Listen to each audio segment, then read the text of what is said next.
Node order के आधार पर small grading adjustments भी इमेज पर बिग इम्पैक्ट डाल सकते हैं। इन दिस वीडियो हम एक एग्जांपल देखेंगे। सबसे पहले आप देखेंगे कि हमारे पास एक कंपाउंड नोड है जिसमें मैंने इस क्लिप को ग्रेड किया हुआ है और दो करेक्टर नोड है जिसको मैंने लेबल कर रखा है। एक का नाम लिफ्ट और दूसरे का कर्व्स है। लिफ्ट नोड के सिलेक्ट होने पर हम कलर व्हील्स पर जाएंगे। For the lift master wheel इसको मैं लेफ्ट की ओर सिग्निफिकेंट अमाउंट में ड्रैग करूंगा ताकि शैडोज पूरी तरह क्रश हो जाए और सारी डिटेल भी लॉस हो जाए। इसके बाद मैं नोड 4 यानी कि कर्व्स नोड को सिलेक्ट करूंगा और कर्व्स पैलेट में मैं यह सुनिश्चित करूंगा कि लूमा चैनल आरजीबी चैनलों से जुड़ा हो एंड देन कर्व के बीच में एक पॉइंट क्रिएट करूंगा और इसे ऊपर की तरफ ड्रैग करूंगा। यहाँ जो डिस्टोर्शन हम देख रहे हैं उस पर ध्यान दें। हमारा ब्लैक्स कंप्लीटली क्रस्ट हो गया है। हमें इसमें कोई भी डिटेल वापस नहीं मिल रही है और स्किन डिटेल में सचमुच में बहुत ज्यादा धब्बे पड़ रहे हैं और यह ब्लो आउट भी हो गया है। ऐसा इसलिए है क्योंकि लिफ्ट नोड से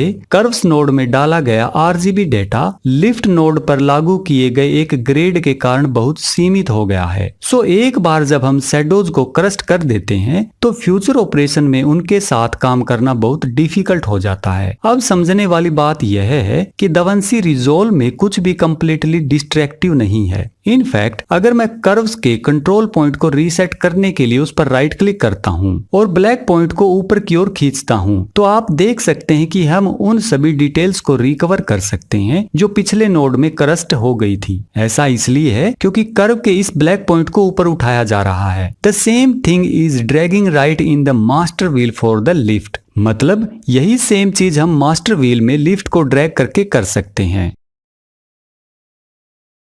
इन अदर वर्ड्स हम इस कर्व को एडजस्ट करके बेसिकली अपने लिफ्ट ग्रेड को काउंटरैक्ट कर रहे हैं। एक बार जब हम उस डिटेल्स को रिकवर कर लेते हैं तो आप कंट्रास्ट में हेरफेर कर सकते हैं। यहाँ मुद्दा यह है कि आपको डिस्ट्रैक्टिव ग्रेड्स क्रिएट करते समय बहुत सावधानी बरतनी होगी। And I mean destructive in quotes, क्योंकि कुछ भी वास्तव में डिस्ट्रैक्टिव नहीं होता। लेकिन जब आप एक नोड से दूसरे नोड तक पहुंचने वाली आरजीबी इंफॉर्मेशन को सीमित कर देते हैं तो आप इमेज को उतनी बारीकी से मैनिपुलेट नहीं कर पाएंगे जितना आप उसे ट्रीट करना चाहते थे। इसलिए balancing, short matching, secondary grades जैसे कार्य करने के लिए सबसे पहले की नोड्स का उपयोग करना नॉर्मल है। मेरा कहने का मतलब है कि आप सबसे पहले ये चीजें करें जो मैंने आपको बताई है। ऐसे लुक बनाने से पहले जिनमें लुमिनेंस, ह्यू या सैचुरेशन में कुछ ज्यादा ही ड्रामेटिक एडजस्टमेंट शामिल हो, इन्हें एंड ऑफ द चेन के लिए बचाकर रखना सबसे अच्छा है ताकि आपके पास काम करने के लिए लुमिनेंस, ह्यू